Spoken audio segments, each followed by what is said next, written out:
தமிழ்நாட்டில் இருக்கக்கூடிய Marxist communist கட்சி உள்ளிட்ட ஜனநாயக இயக்கங்களும் அருந்ததியர் அமைப்புகளும் சேர்ந்து நடத்திய ஒரு வரலாற்று சிறப்புமிக்க போராட்டத்தின் காரணமாகத்தான் 2009ஆம் ஆண்டு அந்த இடஒதுக்கீடு உள் ஒதுக்கீடு நம்முடைய அருந்ததியர் சமூக மக்களுக்கு கிடைத்தது. ஆனால் அருந்ததியர் சமூக மக்களுக்கு வழங்கப்பட்ட இந்த உள் ஒதுக்கீட்டை நீதிமன்றத்திற்கு கொண்டு சென்று அதை நிறுத்தி வைக்கிற முயற்சி எடுத்த போது நீதிமன்றத்திலும் போராடி இதை இன்றைக்கு வெற்றியாக இந்த உள்ஒதுக்கீடு செல்லும் என்ற ஒரு தீர்ப்பை நாம் பெற்றிருக்கிறோம் என்று சொன்னால் அதுதான் தமிழ்நாட்டினுடைய சமூக நீதி போராட்டத்திற்கு கிடைத்திருக்கக்கூடிய மிகப்பெரிய வெற்றி என்பதை நான் இந்த நேரத்தில் பதிவு செய்ய விரும்புகிறேன். பொதுவாக அருந்ததியர் சமூக மக்கள் நாங்கள் இந்த போராட்டம் துவங்கிய காலத்திலே இந்த மாவட்டத்தில் ஆய்வு செய்திருக்கிறோம். திண்டுக்கல் மாவட்டத்தில் ஆய்வு செய்கிற போது இங்கே மத்திய அரசு பணியிலே இருப்பவர்கள் வெகு சொற்பம், மாநில அரசினுடைய பணிகளிலே இருப்பவர்கள் கூட விரல் விட்டு எண்ணக்கூடியவர்களாக இருந்தார்கள். அருந்ததியர் மக்கள் அதிகமாக இடம்பெற்ற வேலை வாய்ப்பு எதுவென்று சொன்னால் இன்னைக்கு துப்புரவு பணியாளர்களாக நகராட்சி பேரூராட்சிகளுடைய அந்த மலத்தை அள்ளக்கூடிய தூய்மை பணியிலே ஈடுபடக்கூடிய அந்த தொழிலை செய்யக்கூடிய பணியை மட்டுமே செய்தவர்கள் தான் அதிகமாக இருந்தார்கள்.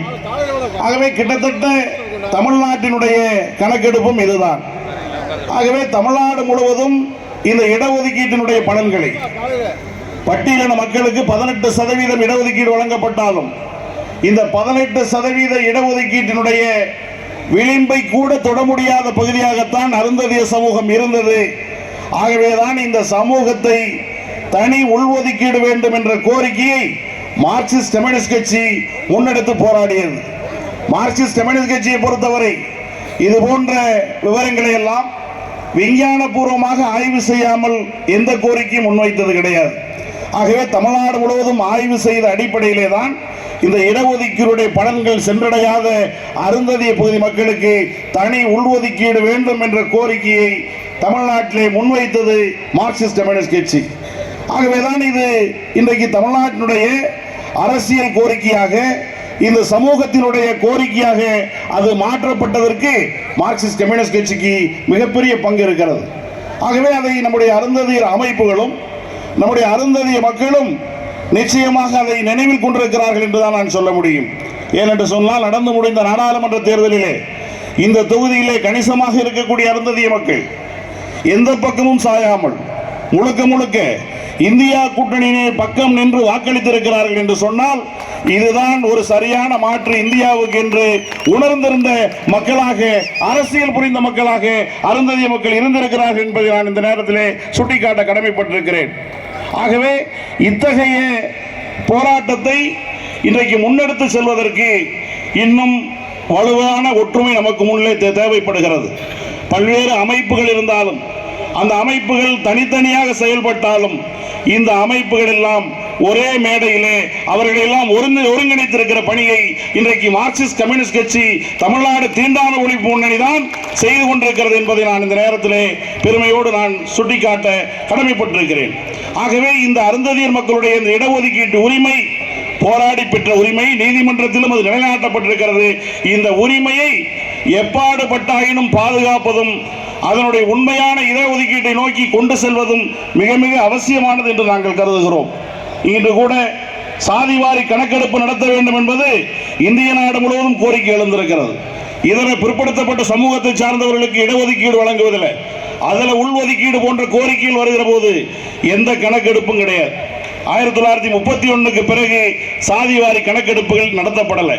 ஆகவே ஒரு இந்திய அரசாங்கம் சாதிவாரி கணக்கெடுப்பு நடத்த வேண்டும் என்று சொன்னால் இதை கண்டு அஞ்சக்கூடிய ஒரே கட்சி பாரதிய ஜனதா கட்சி மட்டும்தான். சாதிவாரி கணக்கெடுப்பு நடத்தால் சாதிவாரியாக இடஒதுக்கீடு கொடுக்க வேண்டும். ஆகவே அதற்கு கொஞ்சம் கூட உடன்படாத இயக்கம் தான் பாரதிய ஜனதா கட்சி.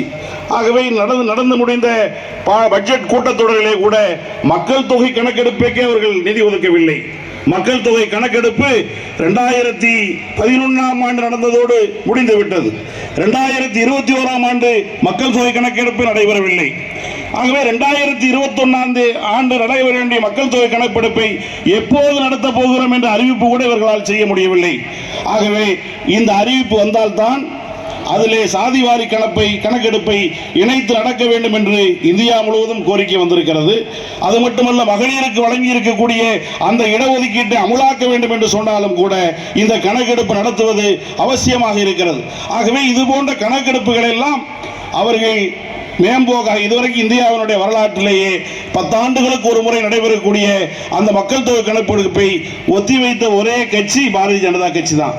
ஆகவே நம்முடைய மக்களுடைய உரிமைகளை பெற வேண்டும் என்று சொன்னால், அடித்தட்டில் இருக்கக்கூடிய மக்களுடைய உரிமைகள் எல்லாம் நாம் பெற வேண்டும் என்று சொன்னால், அந்த உரிமைகளை பெறுவதற்கான போராட்டத்தை நடத்துவதற்கு மார்க்சிஸ்ட் கம்யூனிஸ்ட் கட்சி என்றைக்குமே தயங்கியதில்லை. அதற்கு துல்லியமான கணக்கெடுப்பும் விஞ்ஞான ரீதியான அணுகுமுறையும் கட்டாயமாக தேவை என்று சொல்லுகிற இயக்கம் என்றைக்கும் நம்முடைய அருந்ததியர் மக்களோடு கரம் கோர்த்து இருப்போம். உங்களுக்கான உரிமைகள் எல்லாம் மீட்டுக் கொடுக்கிற பணியை நிச்சயமாக செய்வோம் என்பதை இந்த நேரத்தில் தெரிவித்து வாய்ப்பளித்தமைக்கு நன்றி தெரிவித்து விடைபெறுகிறேன். நன்றி, வணக்கம்.